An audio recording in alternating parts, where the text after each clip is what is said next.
Hello everyone, and welcome back for part 2 of making my striped Stockholm sweater. So last video I did some tests for some stripe patterns to work with the Stockholm sweater by Petite Knit. It's one of my favorite patterns of all time. I've knit it now 4 times. So if you want to follow along, you can find her pattern on her website. I'll leave a link in the description. And if you want to know the pattern that I'm using for the stripes, then you can watch my last video. So let's jump into where we left off. We've come to the part of the sweater where I just don't want to do it. For some reason, sleeves are just a big deal to me. It's like I've put all this work into finishing one, and then as soon as I'm done, I am like, oh great, I have to do another one. Oh well. Let's go. So where I left you, I had a complete body, and at this point I was just very uncertain if I was going to have enough blue yarn to complete the sleeves. So I decided to rip out the last stripe that I had on the body to save up for sweater if I needed it. Now that I ripped out the blue stripe that I started for the body, I can now finally start the sleeves. So moving on to the sleeves, I start off by casting on all of the stitches around the armhole, and then I do some German short rows across the top before I knit around and around to make my sleeves. It is going to be a pain in the butt when I have to weave all of these ends in. Luckily, I like weaving them in, but I know that it's a pain nonetheless. In the comments, I'd like you to guess how many ends I'll have to sew in by the end of this, because the only difference that I made on this sweater compared to the original pattern was just knitting around and around and not having too many decreases. I wanted the sleeves to be a little bit baggier and then cinch in with the cuff. The most annoying part about knitting sleeves is the awkward shift that has to happen every time I need to untwist my work. Because now I have this huge giant sweater attached to it now. It's not as easy.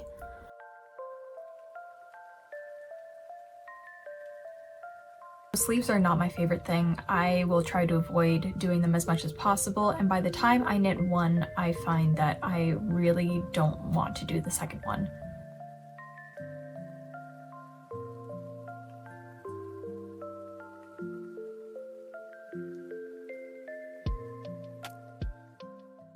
I have now finished the sleeve on one side. Unfortunately, that means I still have to do another. But I have decided that this is my plan. Depending on how this sweater blocks, because right now the white stripes that are purl stitch kind of scrunch up the length, kind of makes me feel like if I don't block it now and see what the actual length will be, I might end up knitting too much on the lengths of the sleeves and the waist. As of right now, I'm going to knit the other sleeve up until the same point where I have this one. And all of the stitches for the waist and the hem are on these holding yarn, just simple so that I can block it and lay it flat. We knit on. I just wanted to leave this clip in here because I thought it was so satisfying seeing the yarn wind up into the sleeve, so enjoy.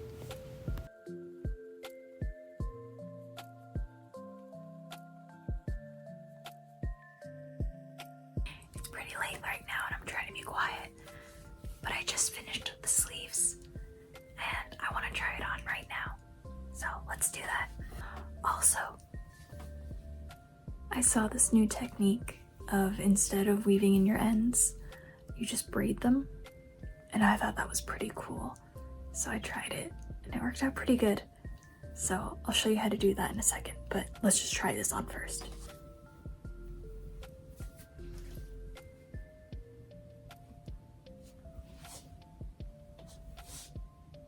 I'm genuinely surprised right now. I love it. So the thing that I want to do next is block this. If you can't tell, it's very late and I need to go to bed. But I'm just so happy that I finished the sleeves. So tomorrow I shall block and lay it out and then see what we're working with. I'll see you in the morning. So the main thing I'm going to do today is block the sweater. That will help me decide the length of what I want the sleeves and the body to be. And there I can go and either add more or take off or leave it as it is. And then from there I can add in the ribbed cuffs, the waistband, and the neckband. And then obviously there's the task of weaving in all of the ends, which it's not my favorite thing, but honestly I would rather weave in ends than knit another sleeve, so I think that says a lot more about me. I have a new trick that I want to try out, and I did a test last night. It seemed like it did okay job, so I'm gonna try that for the rest of the ends that I have to weave in. But first I'm going to eat, and then we'll go on to blocking the sweater.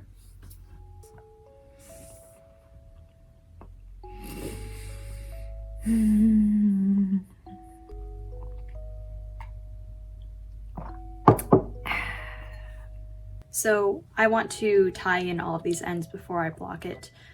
I might regret it in the end, but for right now, this is okay. Basically, this is how it starts out with all of these long, wispy strands. I'm going to re-knot them so that they're nice and tight and look really nice from the outside. And then on the inside, I'm going to braid them. So the only extra step I have to add in, because my stripes are so long and I didn't want big floats of a braid, I took a crochet hook, and every few rows I would go underneath a loop and pull through the corresponding thread. So like on this blue stripe, I would go under one of these loops with my crochet hook and pull out the blue yarn that was used to make this and loop it under. So that way it is completely invisible from the front. And it just looks so nice. So it actually didn't take that long. I feel like if I had sewn it all in with my darning needle, that it would have taken me so much longer. This is the first time I've ever done it, so we'll see with wear and blocking how it turns out. But I mean, so far I'm a fan, and like it adds some good structure to it, which I might regret in the end, but right now it holds the sweater in a shape where it doesn't want to stretch out too much. So maybe that's a good thing. I'm going to weave these ends into the body once I'm fully done and complete. Just for right now, I'm gonna have a little Jedi braid in my armpit, so. Oh well. Let's get braiding.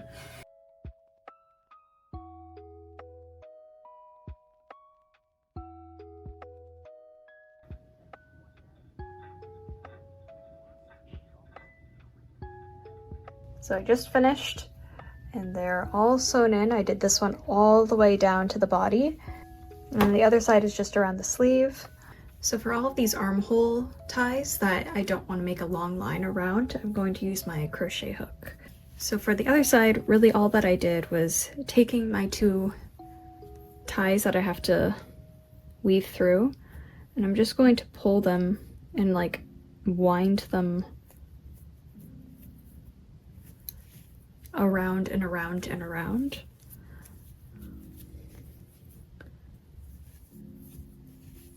And then once I get to the new ones, let's try doing a knot. Winding it around the stitches that I had already cast on still gives it some give, so it is still a little bit stretchy. So all I did was just wind it around and around and around, and try only to catch the stitches that are on the edge so that you're not going into any of the visible work, so everything stays nice and clean.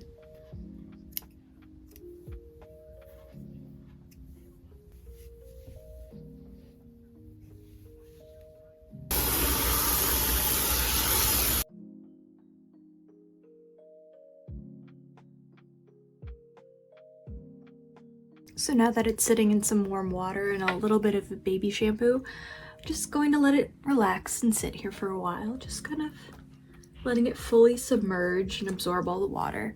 And then after that, I'm going to wring it out as much as I can gently so that it doesn't felt.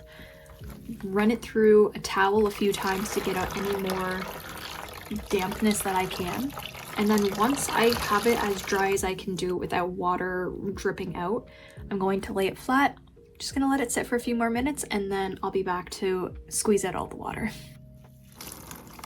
So now that I've got as much of the water out as I can, now I just have to lay it out flat so that all of the stitches can relax and dry into the shape that they need to be.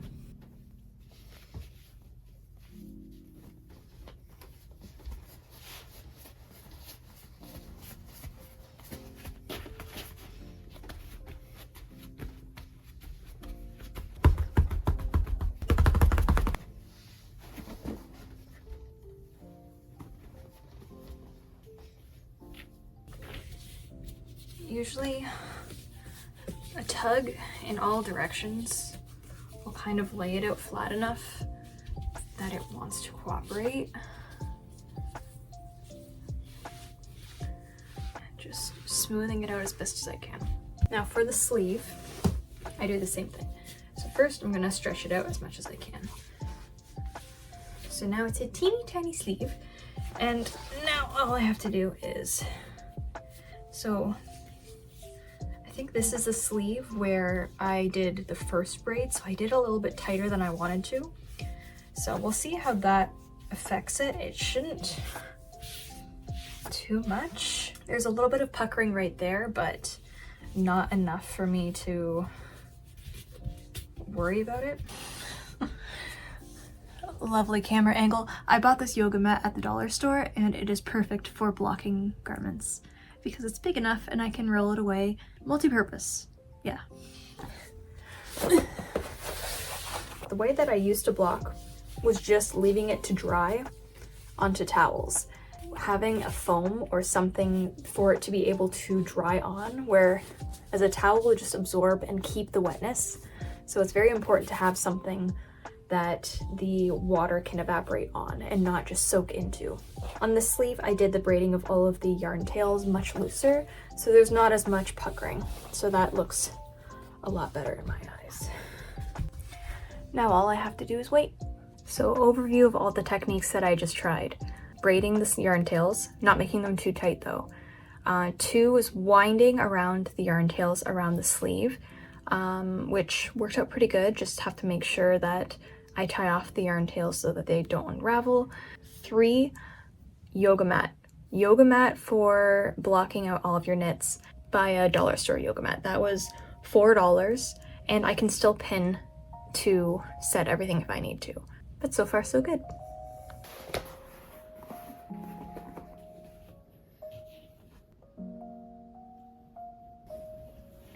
It looks so good. Now it's time to try it on.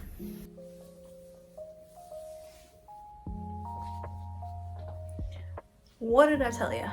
A lot baggier, a lot more relaxed, loose fitting, and the sleeves looking good. All right, how crazy do I look right now? So after trying it on and seeing the length of everything that has become and just loving how this is looking, the last thing I need to decide on is whether I want to add on the ripped waistband right now. Because in my head, I'm kind of in between going for a very long, oversized, boxy sweater or having a cropped sweater that I can very easily tuck into my pants. I think I'm overthinking it all. I think that the arms and the body will be fine. I'm going to add in a 2-inch cuff on the arms, the waistband, and then adding in an 1.5 inch ripped edge around the neck. And I think that might be it. The colors on this turned out so nice. I could not be any happier. Other than that, I think we're doing good. I think progress is flowing and I'm really happy with how it's turning out, so let's do this. So now I just have to cast on for the neckband. Let's go. The first time I picked up stitches for the collar, it was very tight against my neck, and that is something I try to avoid. And the second time I did this, I picked up stitches about 1 centimeter away from the neck edge.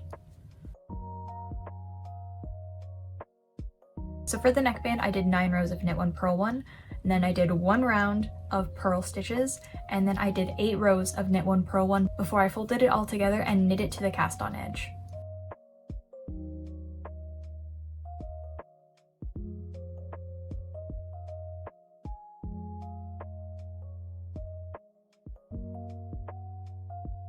And then afterwards I'll sew on a piece of elastic thread so that everything holds its shape.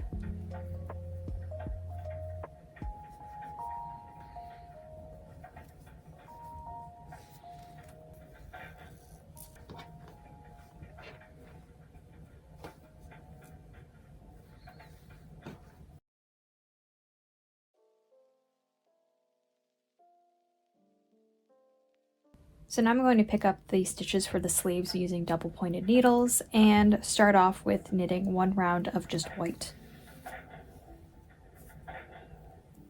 Next I'm going to do a round of decreases to cinch in the cuff, and then I will start on my rib stitches in the white. And to finish off the cuff, I decided to do the same thing that I did for the neckband. I knit 12 rows of rib stitch, did 1 row of purl. I'm going to do 11 rows of rib stitch again, and then knit it to the inside.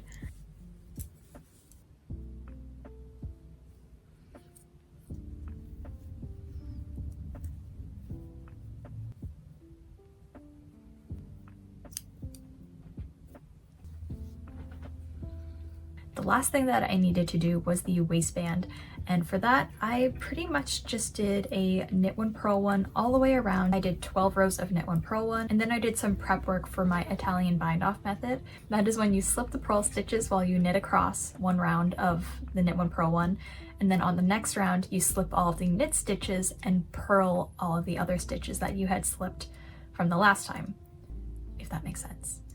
And then you can proceed to do your Italian bind off. I find that it just makes it a little bit more sturdy, and so it's not as flimsy. It looks a little complicated, the Italian bind off method, but it's almost very meditative. It's just very soothing to go through the stitches and find the rhythm, and then before you know it, you're done. It's not hard to learn. I learned it from a YouTube video and I'll link it below. It's just such a nice cast off method to use. I just highly recommend it to use for waistbands or anything that you want it to hold a nice shape.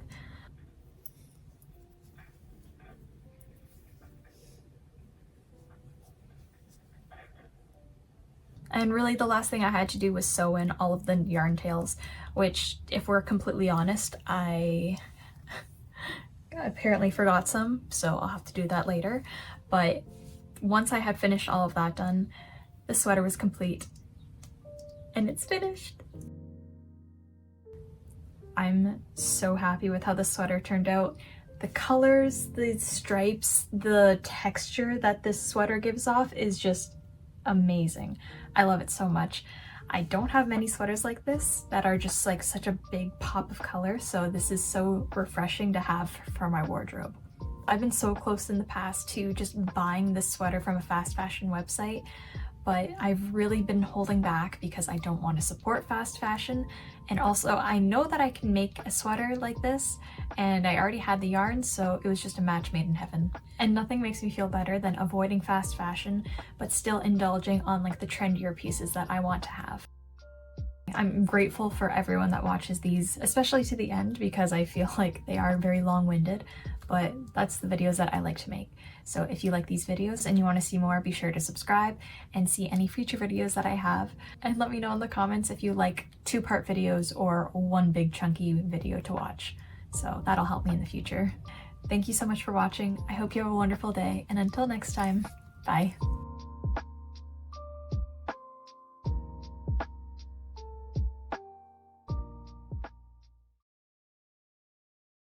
The best time to wear a striped sweater is all the time. One with a collar, turtleneck, that's the kind.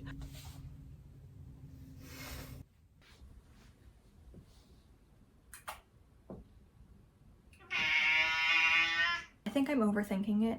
I think that the length will work out for what I want.